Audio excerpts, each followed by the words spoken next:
ఏకంగా 99% వాగ్దానాలు అమలు చేసి అంతే చిత్తశుద్ధితో ఆ మేనిఫెస్టోను కూడా అక్క చెల్లెమ్మల ఇంట్లోకి తీసుకొని వెళ్ళి చూపించి మీరే టిక్కు పెట్టండి అనే నిబద్ధత గల ప్రభుత్వంగా పనిచేసాం.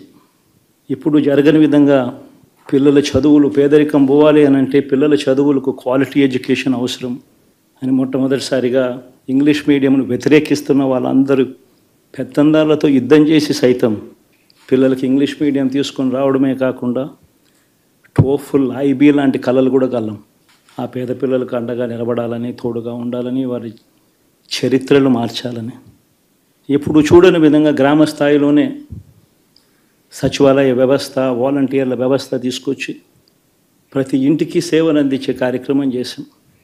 వివక్ష లేకుండా కరప్షన్ లేకుండా దాదాపుగా 2,70,000 కోట్ల రూపాయల పైచిలకు ఇంటి వద్దకి అందించగలిగాం.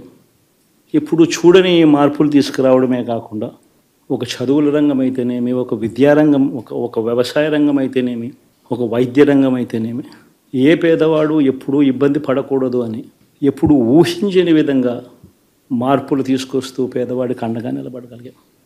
విమెన్ ఎంపవర్మెంట్ అంటే ఇది, మహిళా సాధికారత ఇది అంటే ఇది అని ప్రపంచానికి చాటి చెప్పగలిగాం.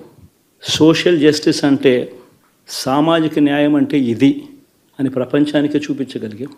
మరి ఇన్ని గొప్ప మార్పులు చేసిన తర్వాత, ఇన్ని కోట్ల మందికి మంచి జరిగిన తర్వాత మరి అభిమానం ఏమైందో, ఆప్యాయత ఏమైందో తెలీదు. ఎవరో మోసం చేశారో, ఎవరో అన్యాయం చేశారో అని చెప్పి అనొచ్చు, కానీ ఆధారాలు లేవు. ఏదో ఒకటి ఎప్పుడు ఎలక్షన్లు వచ్చి తమ ఓడిపోయినా కూడా ప్రజలదే తప్పు అనుకుంటారు మీరు. ప్రజలు తప్పు కాదు నాయనా, కస్టమర్ ఇస్ నెవర్ రాంగ్ అని చెప్పి ఒక మార్కెటింగ్ లో ఒక సూత్రం ఉంది. అట్లాగే ప్రజాస్వామ్యంలో ఓటర్ ఇస్ నెవర్ రాంగ్.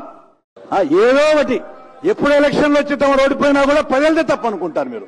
ప్రజలు తప్పు కాదు నాయనా, కస్టమర్ ఇస్ నెవర్ రాంగ్ అని చెప్పి ఒక మార్కెటింగ్ లో ఒక సూత్రం ఉంది. అట్లాగే ప్రజాస్వామ్యంలో ఓటర్ ఇస్ నెవర్ రాంగ్.